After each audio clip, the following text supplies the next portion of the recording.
Hello and welcome to study 24 HR। तो स्वागत है एक बार फिर से आप सभी का हमारे करंट अफेयर्स के सेशन में। तो करंट अफेयर्स के हम सेशन में डिस्कस कर रहे थे 8 जुलाई से 15 जुलाई तक का करंट अफेयर्स। ठीक है, तो हमने इसमें आधा डिस्कस कर लिया था और आधा अब हम लोग डिस्कस करने जा रहे हैं। ठीक है, तो अभी हाल ही में जो इंडोनेशिया है उसने डिसीजन लिया कि वो अपनी राजधानी जो है शिफ्ट कर देगा। ठीक है, तो अभी इंडोनेशिया की जो करंट राजधानी है वो क्या है, जकार्ता है। ठीक है, तो जकार्ता से कहाँ शिफ्ट किया जा रहा है, इंडोनेशिया की जो राजधानी है उसको। ठीक है,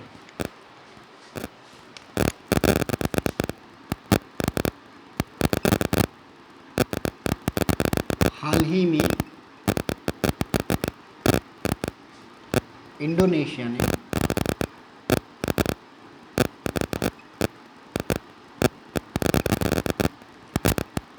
अपनी राजधानी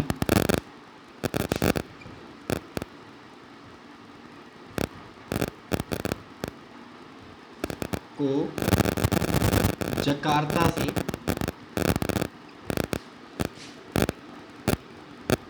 से किस स्थान पर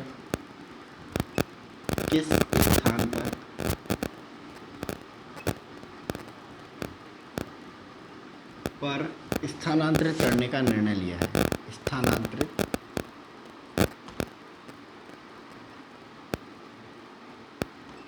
करने का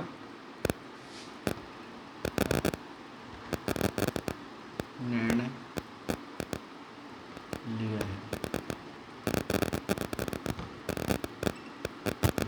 ठीक है, किस स्थान पर स्थानांतरित किया जा रहा है जकार्ता से, तो वो जगह है बोर्नियो। ठीक है, बोर्नियो एक टापू है, एक आइलैंड है, इंडोनेशिया का पार्ट है। तो इंडोनेशिया ने डिसाइड किया है कि भाई जो जकार्ता है, जकार्ता से बोर्नियो को हस्तांतरित कर दी जाए इनकी राजधानी। ठीक है, चलिए नेक्स्ट। ठीक है, नेपाल में अभी हुए राष्ट्रपति के लिए चुनाव। ठीक है, और जो वहाँ की जो लेडी प्रेसिडेंट थी, है ना, वो इस बार इलेक्शन में खड़ी नहीं हुई। तो अभी हाल ही में एक पर्सन है, उनको नेपाल का नया राष्ट्रपति चुना गया है। ठीक है, तो क्या नाम है इनका राष्ट्रपति का। ठीक है, तो हाल ही में किसे चुना गया है, हाल ही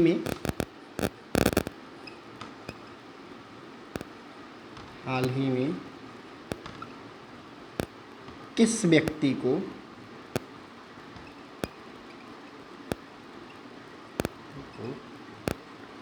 नेपाल का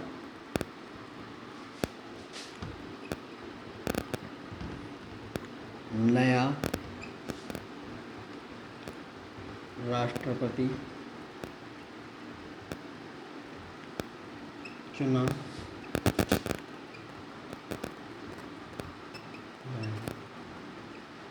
ठीक है, किसको चुना गया है नया राष्ट्रपति, तो इनका नाम है रामचंद्र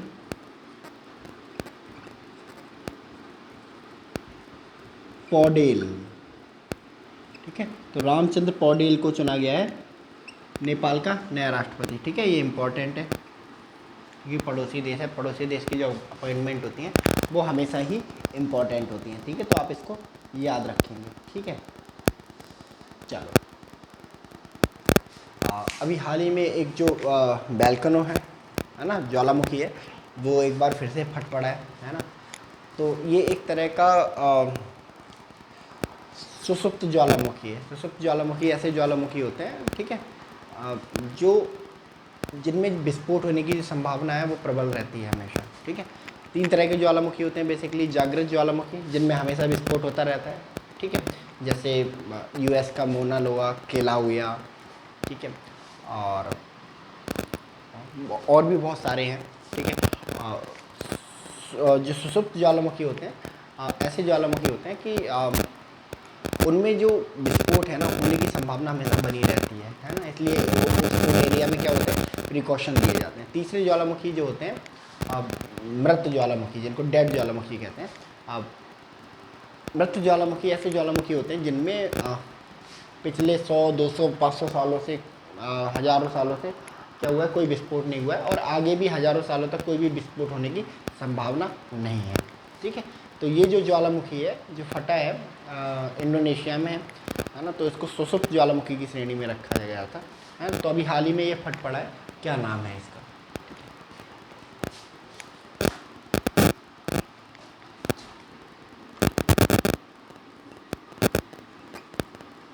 हाल ही में इंडोनेशिया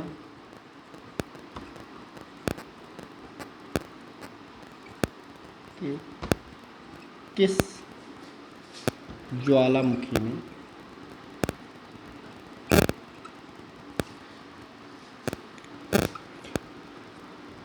विस्फोट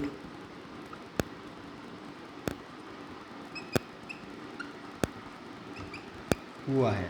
ठीक है, तो इस ज्वालामुखी का नाम है माउंट मेरापी। ठीक है, माउंट मेरापी। ठीक है, इसमें विस्फोट हुआ है। तो इस विस्फोट की वजह से क्या हुआ, पूरे जो इंडोनेशिया का जो रीजन था ना उसमें धुएं के बादल छा गए, है ना। इस वजह से उस एरिया से जो निकलने वाली जो फ्लाइट्स थी ना उनको रोकना पड़ा, है ना। लोग बहुत सारे विस्थापित हो गए जो अगल बगल के एरियाज में रहने वाले थे, है ना। तो काफ़ी भयावह जो ज्वालामुखी विस्फोट था जो किस में हुआ, माउंट मेरापी में हुआ। ठीक है, चलिए इसको नोट कर लीजिए आप लोग।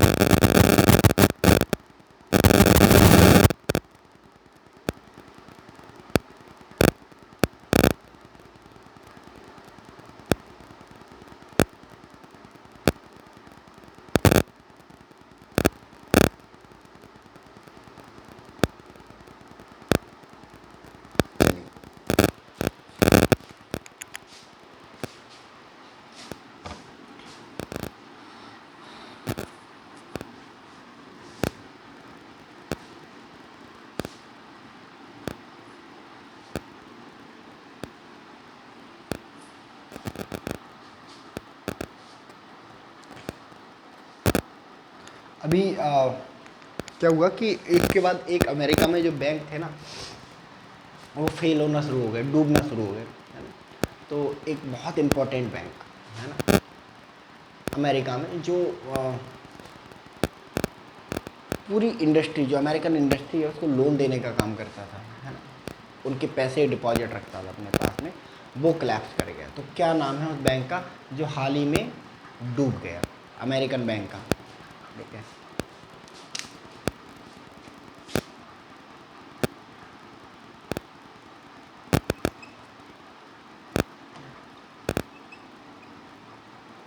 हाल ही में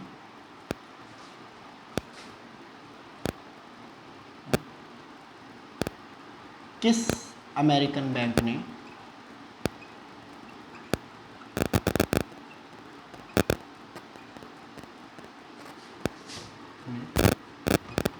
खुद को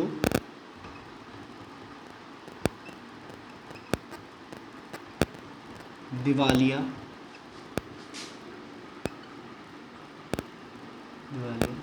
घोषित कर दिया? ठीक है, तो इस बैंक का नाम है सिलिकॉन वैली बैंक। सिलिकॉन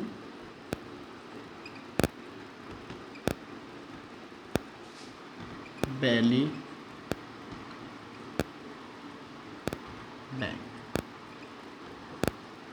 ठीक है, सिलिकॉन वैली बैंक ने खुद को बैंकरप्ट घोषित कर दिया। अब सिलिकॉन वैली बैंक क्या है? सिलिकॉन वैली बैंक आपने सिलिकॉन वैली के बारे में सुना होगा। अमेरिका में एक सिलिकॉन वैली नाम की जगह है जहाँ पर जितनी भी कंप्यूटर या फिर जो टेक्नोलॉजी है ना, टेक्नोलॉजी ड्रिवन कंपनियाँ हैं, है ना, फेसबुक हो गई, माइक्रोसॉफ्ट हो गई, गूगल हो गई, टेस्ला हो गई, ये सारी कंपनियाँ जो हैं सिलिकॉन वैली में पाई जाती हैं। ठीक है, तो बड़ी बड़ी कंपनियाँ। अब क्या थी कि सिलिकॉन वैली एक जगह बड़ी खंडर जगह हुआ करती थी, है ना। धीरे धीरे वहाँ पे कंपनियाँ आती गई और ये जो जगह है वो फेमस होती गई। ठीक है, अब जब कुछ बड़ी कंपनियों ने यहाँ अपने प्लांट लगाए तो कुछ छोटी कंपनियाँ थी, है ना, उन्होंने भी जो स्टार्टअप वगैरह थे उन्होंने कहा कि चलो वहाँ पे चल के अपना स्टार्टअप शुरू करते हैं। अब स्टार्टअप शुरू करने के लिए पैसे चाहिए। ठीक है, तो उसी एरिया में एक बैंक खुला, है ना। उस बैंक ने कहा कि आओ भाई हमारे पास आओ, हम आपको लोन देंगे, ठीक है, ये बात कह दी, ठीक है। दूसरा, उस एरिया में जो कंपनी ऑलरेडी खुली हुई थी उन्होंने कहा कि तुम कहाँ अपना पैसा इतनी दूर ले जाके रखोगे, हमारे पास जमा करो, ठीक है। तो जो बड़ी कंपनियां थी उनसे पैसे लेता था और स्टार्टअप के लिए लोन देता था, ठीक है। स्टार्टअप के लिए लोन देता था और बहुत सारे पैसे इसने अपने पास बड़ी बड़ी कंपनियों के रखे हुए थे। तो इसी बैंक को कहा गया सिलिकॉन वैली बैंक, ठीक है। सिलिकॉन वैली बैंक के डूबने से, है ना, बहुत ज़्यादा नुकसान होने वाला है अमेरिका को, ठीक है। स्पेशली इंडिया को भी नुकसान होने वाला है, क्योंकि सिलिकॉन वैली बैंक के डूबने से अब जो स्टार्टअप खुल रहे थे या जो पुरानी कंपनियां थी जो अपना पैसा रखती थी उनका पैसा डूब गया, है ना। पैसा जब डूब गया तो अब एक तो नई कंपनियों के लिए लोन नहीं मिलेगा, दूसरा जो पुरानी कंपनियां हैं वो घाटे में चली गई, ठीक है। घाटे में चले जाने की वजह से क्या हुआ कि अब वो बहुत सारे एम्प्लॉयज़ को निकालेंगे, उन एम्प्लॉयज़ में कौन होंगे, काम करने वाले भारतीय भी होंगे, प्लस जो कंपनियां डूब गई, ठीक है, जिन कंपनियों में बहुत सारे जो भारतीय नागरिक हैं उनको नौकरी मिल सकती थी, अब उन्हें नौकरी नहीं मिल पाएगी, ठीक है। तो इसी वजह से बड़ा चिंता का विषय बन गया कि भाई ये सिलिकॉन वैली बैंक जो है वो डूब गया, ठीक है। चलिए नेक्स्ट, तो अभी हाल ही में क्या हुआ कि भाई एक कंट्री है उसको भूकंप ने हिट किया था, है ना। 7.1 मैग्नीट्यूड का जो भूकंप है उसने हिट किया था। हालांकि उससे बहुत ज़्यादा नुकसान नहीं हुआ, क्योंकि उस कंट्री में जो घर बनाने के मानक हैं ना वो इतने अच्छे हैं कि वो भूकंप रोधी घर बनाते हैं कि छोटे मोटे भूकंप का बहुत ज़्यादा असर नहीं पड़ता है, ठीक है। तो हाल ही में कौन सा कंट्री है जिसमें 7.1 मैग्नीट्यूड का भूकंप आया है, ठीक है।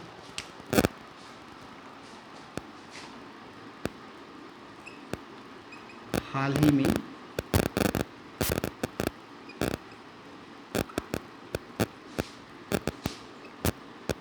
किस देश में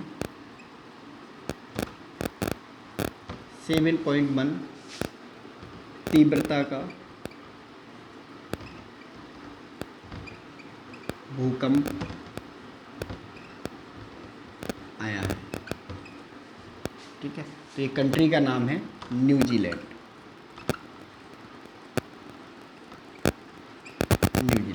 ठीक है। न्यूजीलैंड में आया 7.1 तीव्रता का भूकंप, है ना। लोगों को काफ़ी डरा दिया, है ना, और थोड़ा मोड़ा नुकसान भी हुआ है, बट वो वैसी बात है ना, कुछ नुकसान तो होता ही होता है। तो न्यूजीलैंड में आया भूकंप, ठीक है। तो नेक्स्ट चलिए चलते हैं। तो क्या हुआ कि हर कंट्री, हर देश दूसरे देश में, है ना, अपना एक राजदूत भेजती है ना। जैसे हम पाकिस्तान में भी भेजेंगे, इवन पाकिस्तान में भी हमारा राजदूत रहता है ना। रूस का राजदूत अमेरिका में रहता है, ठीक है। तो ऐसे ही इंडिया का जो राजदूत है वो अमेरिका में रहता है ना। तो अमेरिका के राजदूत को क्या होना चाहिए, इंडिया में होना चाहिए। बट पिछले 2 सालों से, 2 या ढाई सालों से ये जो पोस्ट थी वो बिल्कुल खाली थी, यानी कि अमेरिका का भारत में कोई भी राजदूत नहीं था, ठीक है। दिक्कत ये थी क्योंकि जो प्रेसिडेंट बाइडन थे, है ना, जिस व्यक्ति को वो एम्बेसडर बनाना चाहते थे, बार बार जो कांग्रेस थी, वहाँ की जो सीनेट है, वो उसके का नाम जो है खारिज कर देती थी, है ना। यहाँ पे मतलब हमारे यहाँ पे थोड़ा सिंपल होता है प्रोसीजर कि भारत सरकार जिसको राजदूत बनाना चाहती है उसको राजदूत बना के भेज देती है। बट अमेरिका में इतना आसान नहीं होता किसी को राजदूत बनाना। अमेरिका में राजदूत बनाने के लिए प्रेसिडेंट को नाम रिकमेंड करना होता है, ठीक है, सीनेट को। सीनेट डिसाइड करती है कि वो पर्सन उस देश का राजदूत बनाया जाना चाहिए या नहीं बनाया जाना चाहिए। तो सेम सिनेरियो बन रहा था कि प्रेसिडेंट बाइडन बार बार उसका नाम भेज रहे थे और सीनेट उसको बार बार रिजेक्ट कर रही थी। फाइनली सीनेट ने सरेंडर कर दिया जो बाइडन के सामने, है ना। और जो बाइडन की जो मनपसंद व्यक्ति थे उनको अब नियुक्त कर दिया है भारत में अमेरिका का राजदूत। तो कौन है वो पर्सन जिन्हें अमेरिका में भारत में अमेरिका का राजदूत नियुक्त किया है?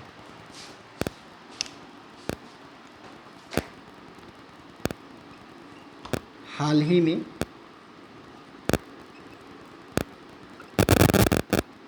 किस व्यक्ति को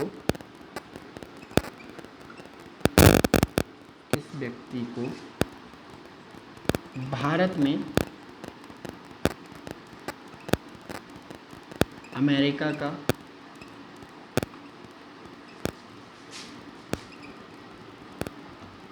नया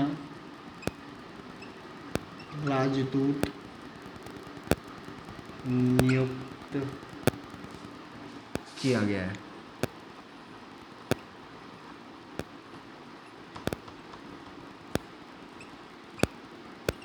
किया गया है।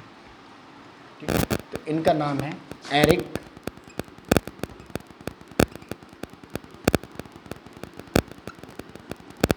गारसेती। ठीक है, तो एरिक गारसेती साहब को नियुक्त किया गया है ना, भारत में अमेरिका का नया राजदूत। ठीक है, चलिए इसको नोट कर लीजिए।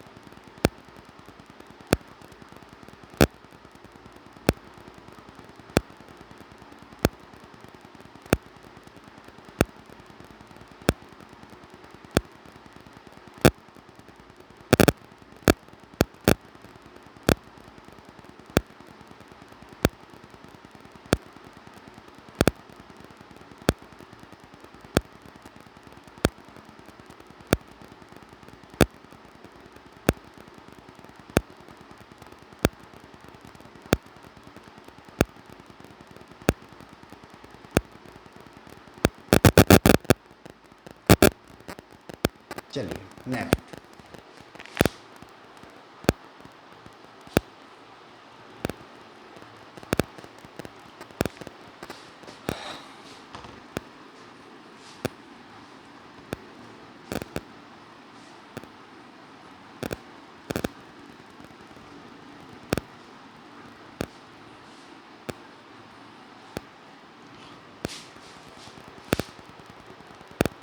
तो अभी हाल ही में जो मैकमोहन लाइन थी वो एक बार फिर चर्चा में आ गई। तो मैकमोहन लाइन कहाँ है? मैकमोहन लाइन भारत और चीन के बीच अंतर्राष्ट्रीय सीमा है। ठीक है, तो प्रॉब्लम ये है कि हम अंतर्राष्ट्रीय सीमा मानते हैं, हम मानते हैं कि भाई ये भारत और चीन के बीच की सीमा है ना। अब ये LAC सॉरी मैकमोहन लाइन है कहाँ, ये हम थोड़ा देखते हैं मैप के थ्रू।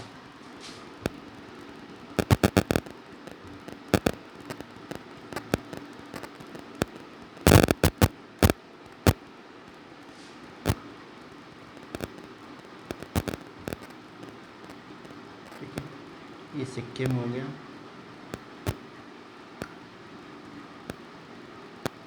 ये अरुणाचल हो गया, अरुणाचल प्रदेश, ये जम्मू कश्मीर हो गया। ठीक है, तो जो LAC है ना वो ये है, इसको हम कहते हैं मैकमोहन लाइन। ठीक है, भारत और चीन के बीच अंतर्राष्ट्रीय सीमा अरुणाचल बॉर्डर पे है ना, अरुणाचल प्रदेश में है ये। ठीक है, तो इधर भारत है और ये ऊपर क्या है, चीन। ठीक है, तो भारत चीन के बीच अंतर्राष्ट्रीय सीमा है। अब हम मानते हैं कि भाई जो मैकमोहन रेखा है वो भारत और चीन के बीच क्या है, अंतर्राष्ट्रीय सीमा है। ठीक है, लेकिन चाइना कहता है कि नहीं, हम तो इस मैकमोहन लाइन को नहीं मानते हैं। क्यों नहीं मानते हैं हम लोग? चाइना कहता है नहीं, तब अंग्रेज़ों ने बनाई थी, हम पावरफुल नहीं थे, तो हमें डरा धमका के इन्होंने इसको मैकमोहन लाइन को क्या बना दिया था, भारत और चीन के बीच का बॉर्डर बना दिया था। अब हम नहीं मानते इसको। ठीक है ना, क्योंकि अब चाइना का जो स्टैंड है वो कहता है कि भाई पूरा जो अरुणाचल प्रदेश है, ये पूरा जो अरुणाचल प्रदेश है वो हमारा हिस्सा है। अगर वो मैकमोहन लाइन को इंटरनेशनल बॉर्डर मानेगा तो अरुणाचल प्रदेश को उसका दावा जो है ख़त्म हो जाएगा। ठीक है, तो चीन नहीं मानता, और जो भी इस मैकमोहन लाइन को भारत और चीन की अंतर्राष्ट्रीय सीमा बोलता है, ठीक है, चीन उस पर भड़क जाता है। तो अभी हाल ही में एक कंट्री ने क्या किया कि भाई मैकमोहन लाइन को भारत और चीन के बीच जो अंतर्राष्ट्रीय सीमा है ना, घोषित कर दिया कि भाई हम मानते हैं, हम तो मैकमोहन लाइन को मानते हैं। तो वो कौन सा कंट्री है जिसने डिसाइड किया कि अभी भाई हम जो है मैकमोहन लाइन को रिकॉग्नाइज करते हैं, ठीक है, मान्यता देते हैं। ठीक है,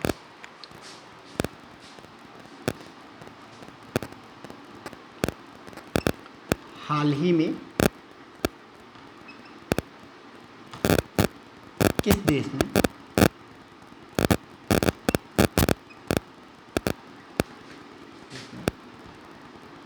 मैकमोहन रेखा को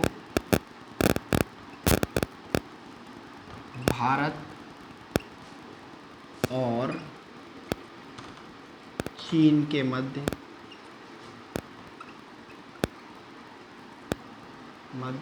अंतर्राष्ट्रीय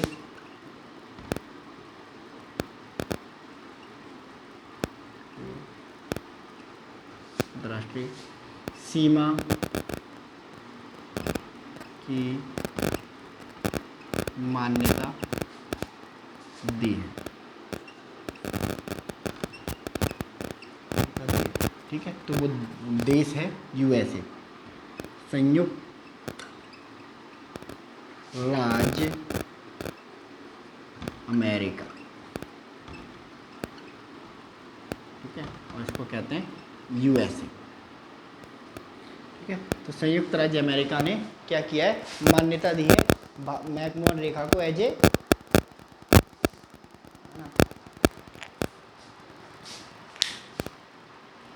अंतर्राष्ट्रीय सीमा। ठीक है, अब नेक्स्ट चलते हैं हम लोग। क्या हुआ है कि भाई हमें पता है जैसे अमेरिका और जो रशिया है उनके बीच में टेंशन्स रहती हैं। तो रशिया ने पिछली बार क्या किया था, यूक्रेन पे अटैक कर दिया था, जो अभी भी जारी है ना। तो अमेरिका जो रशिया है क्या कर रहा था, जब वो अटैक करते जा रहा था यूक्रेन में घुस के, तो यूक्रेन में जो बच्चे अनाथ हो गए थे, रशिया उनको उठा के ले गया। ठीक है, रसिया का इंटेंशन गलत नहीं था, है ना, बट जिस वे में वो चीज़ें की गई वो गलत थी। ठीक है, रशिया का इंटेंशन ये क्या था कि भाई बच्चों का लेना देना नहीं है कोई वॉर से, अभी अनाथ हो गए, इनके माता पिता या भाग चुके हैं या मारे जा चुके हैं, अब इनको लेके चलते हैं रशिया में, वहाँ इनको ग्रूम किया जाएगा, पढ़ाया लिखाया जाएगा, है ना, और क्या कहते हैं, इनको काबिल बनाया जाएगा।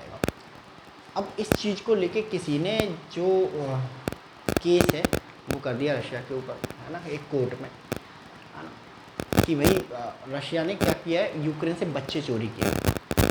तो उस कोर्ट में सुनवाई हुई और हाल ही में क्या हुआ कि रशिया के अगेंस्ट डिसीजन आया। इस कोर्ट ने अपने निर्णय में कहा कि भाई व्लादिमीर पुतिन जो अमेरिका के राष्ट्रपति हैं, ठीक है, उनको अरेस्ट किया जाए, जब भी जहाँ कहीं भी अगर वो मिले उनको अरेस्ट कर लो। ठीक है, तो ये कौन सा कोर्ट है, ठीक है, तो क्या नाम है इस कोर्ट का जिसने अंतर्राष्ट्रीय जो रशिया के जो प्रेसिडेंट है व्लादिमीर पुतिन, उनको अरेस्ट करने का फरमान जारी किया है। ठीक है, वारंट जारी किया है।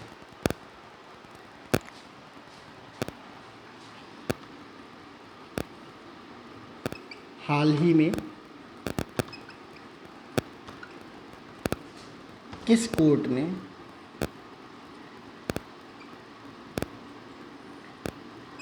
रूस के राष्ट्रपति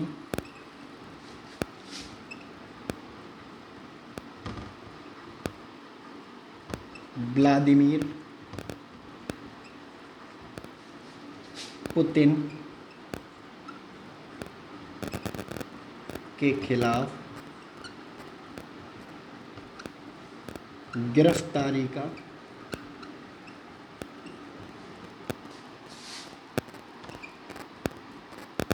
वारंट जारी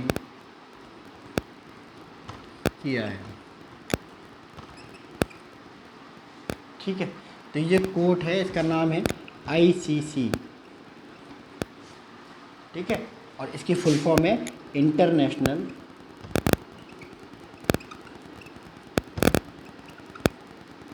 criminal court. International criminal court ने क्या कहा है, भैया अरेस्ट करो इस पर्सन को। ठीक है, ठीक है, तो व्लादिमीर पुतिन के खिलाफ गिरफ्तारी का वारंट जारी किया है। चलो इसको नोट कर लो अब एक बार।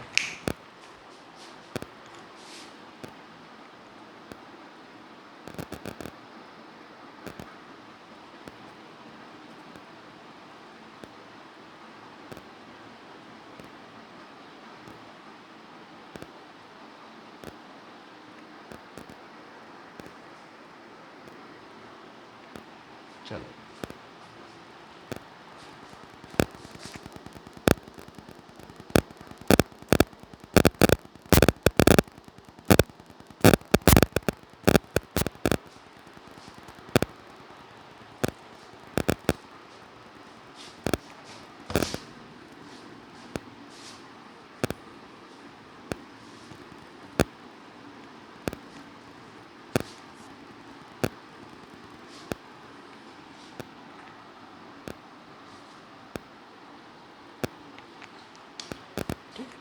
हाल ही में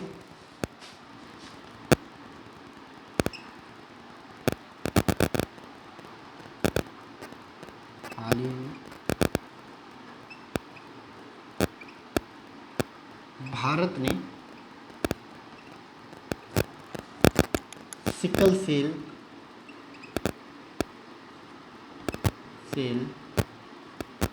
एनीमिया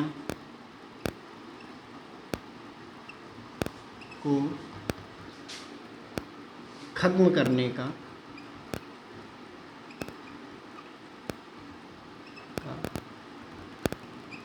लक्ष्य रखा है। ठीक है, यानी कि सिकल सेल एनीमिया यानी कि खून की कमी है ना, रक्ताल्पता जो होती है उसको ख़त्म करने का लक्ष्य रखा है। तो उन्होंने कहा, भारतीय गवर्नमेंट ने क्या कहा है कि भाई हम कब तक ख़त्म कर देंगे इसको, तो वर्ष 2047 तक, वर्ष 2047 तक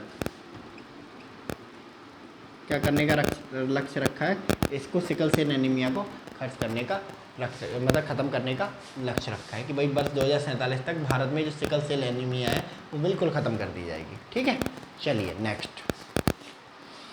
नेक्स्ट है हमारा मिशन वात्सल्य।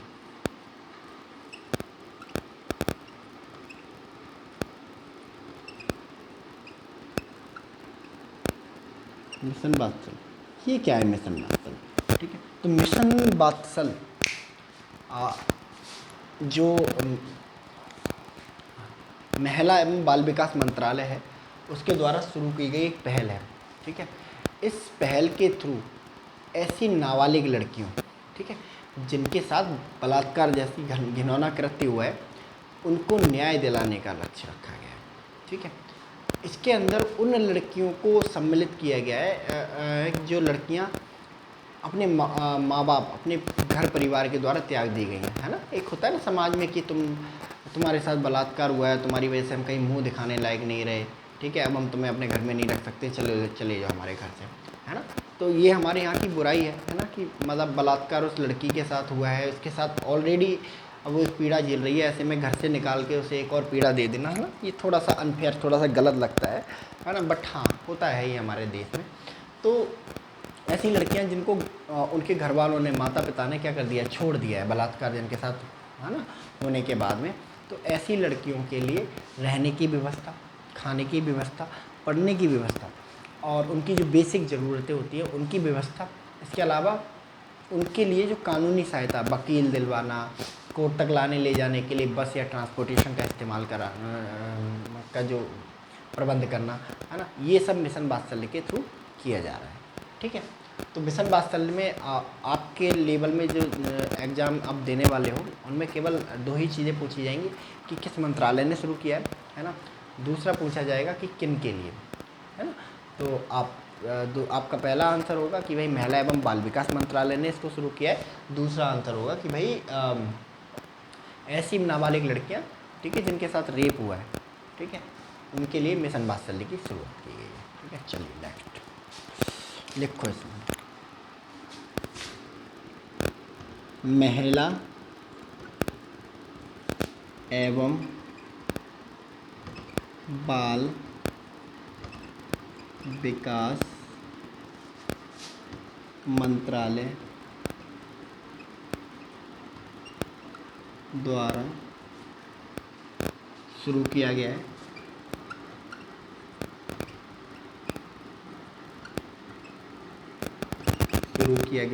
दूसरा, किन लोगों के लिए शुरू किया गया है, ठीक है, नाबालिग लड़कियां जो बलात्कार का शिकार हुई है। ठीक है, तो महिला बाल विकास मंत्रालय द्वारा शुरू किया गया नाबालिग लड़कियां जो बलात्कार का शिकार हुई हैं, ठीक है, उनके उद्धार के लिए ये शुरू किया गया है। ठीक है, चलिए नोट करिए इसको।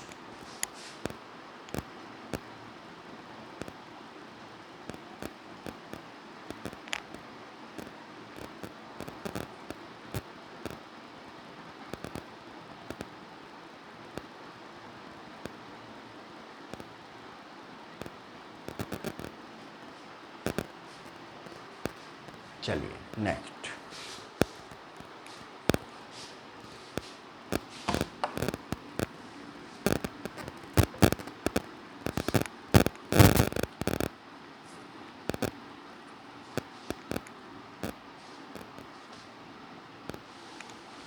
ठीक है, वर्ल्ड हिंदू कॉन्फ्रेंस, ठीक है, तीसरी वर्ल्ड हिंदू कॉन्फ्रेंस जो है वो आयोजित होने वाली है ना। तो किस देश में आयोजित की जाएगी? ठीक है,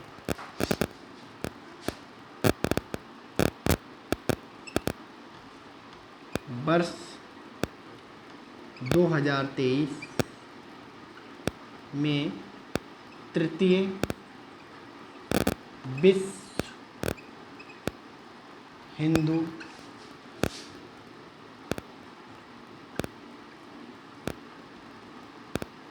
कॉन्फ्रेंस किस देश में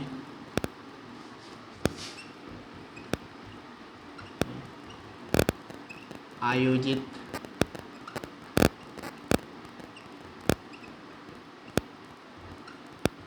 की जाएगी? किस देश में आयोजित की जाएगी? ठीक है, तृतीय विश्व हिंदू कॉन्फ्रेंस किस देश में आयोजित की जाएगी? ठीक है, तो कौन सा देश है वो? थाईलैंड।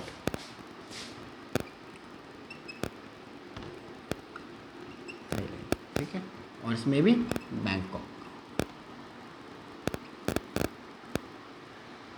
थाईलैंड बैंकॉक में स्थित तृतीय विश्व हिंदू कॉन्फ्रेंस को आयोजित किया जाना है। ठीक है, समझ गए?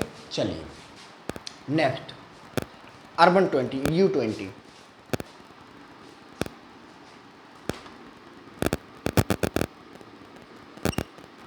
हाल ही में आयोजित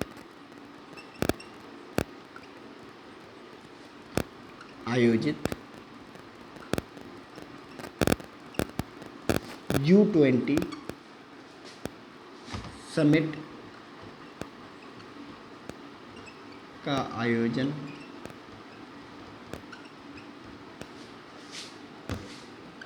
भारत के किस शहर में हुआ?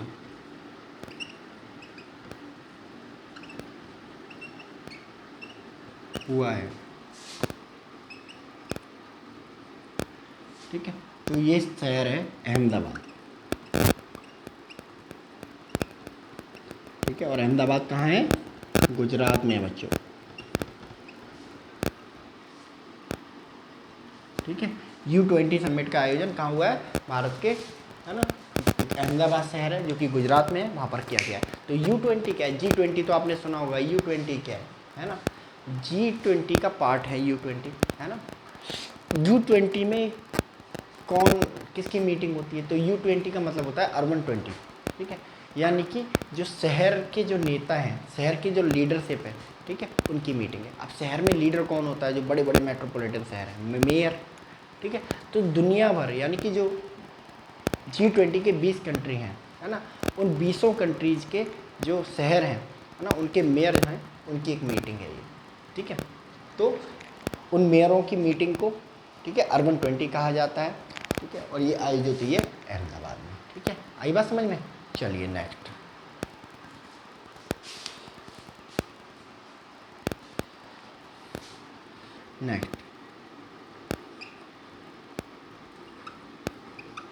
Colours of devotion. ठीक है, ये एक बुक है। ठीक है, इस बुक को किसने लिखा है? Colours of devotion. ठीक है, तो इस बुक को लिखा है अनीता भारत शाह ने। अनीता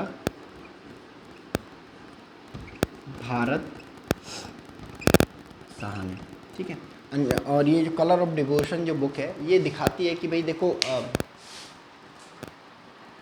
हमारा कंट्री, है ना, दूसरे कंट्री से कितना अलग है ना, कि जो डिवोशन मतलब आस्था, आस्था के रंग।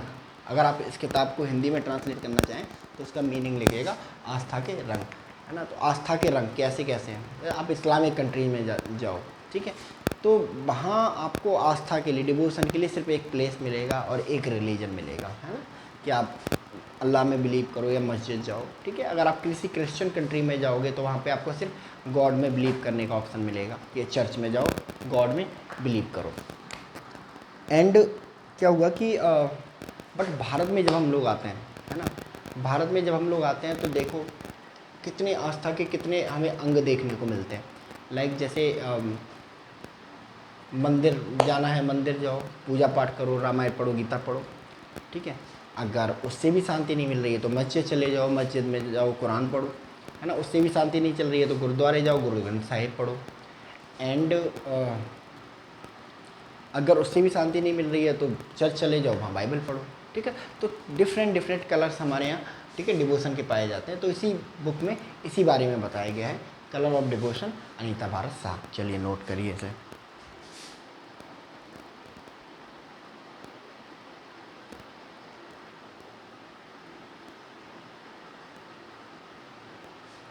चलिए नेक्स्ट।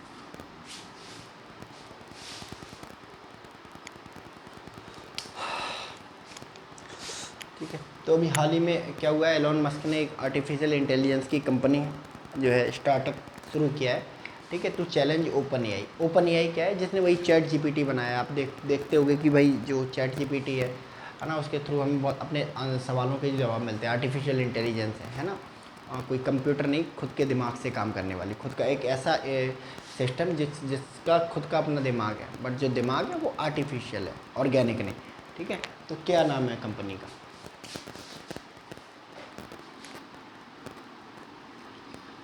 हाल ही में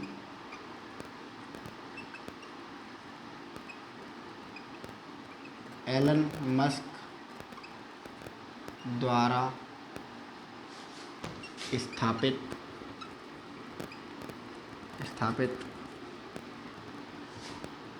एलन मस्क द्वारा स्थापित आर्टिफिशियल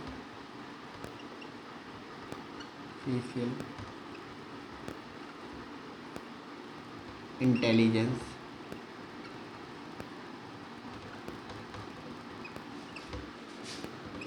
कंपनी का नाम है, ठीक है, इसका नाम है जाय, ठीक है। जाय नामक जो कंपनी है वो बनाई है किसने बनाई है? एलोन मस्क ने बनाई है, ठीक है। चलिए नेक्स्ट।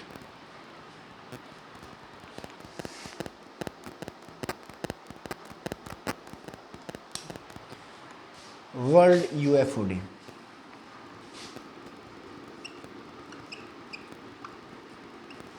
यूएफओ डे, ठीक है। ये कब मनाया जाता है वर्ल्ड यूएफओ डे? ये मनाया जाता है 2 जुलाई को। 2 जुलाई को वर्ल्ड यूएफओ डे मनाया जाता है, ठीक है। चलिए next. World chocolate day,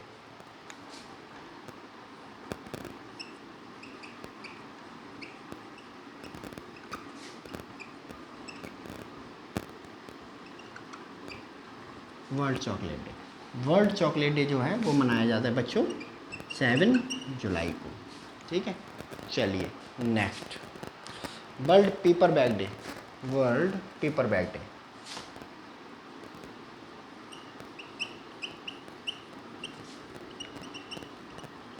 paper bag day ये मनाया जाता है बच्चों 12 जुलाई को। वर्ल्ड पेपर बैग डे यानी कि इस दिन क्या कराया जाता है, जो पेपर कंजर्वेशन है वो सिखाया जाता है कि भाई पेपर को जो पेपर बैग है ना, उनका कैसे इस्तेमाल करके हम पॉलीथीन को बैन कर सकते हैं, पॉलीथीन को अपने सर्कल से बाहर कर सकते हैं, क्योंकि पॉलीथीन हमारे एनवायरनमेंट के लिए बहुत ज़्यादा खतरनाक होती है, ठीक है। तो ये आपका 8 जुलाई से लेकर 15 जुलाई तक का पूरा करंट अफेयर्स है, ठीक है ना। अब आपका काम है इसको रिवाइज करना, ठीक है। अब हम अगले लेक्चर में मिलेंगे, 16 से 22 तक का जो करंट अफेयर्स है उसको कवर करेंगे, ठीक है। तो तब तक के लिए आप लोग अपना ख्याल रखिए। Thank you so much.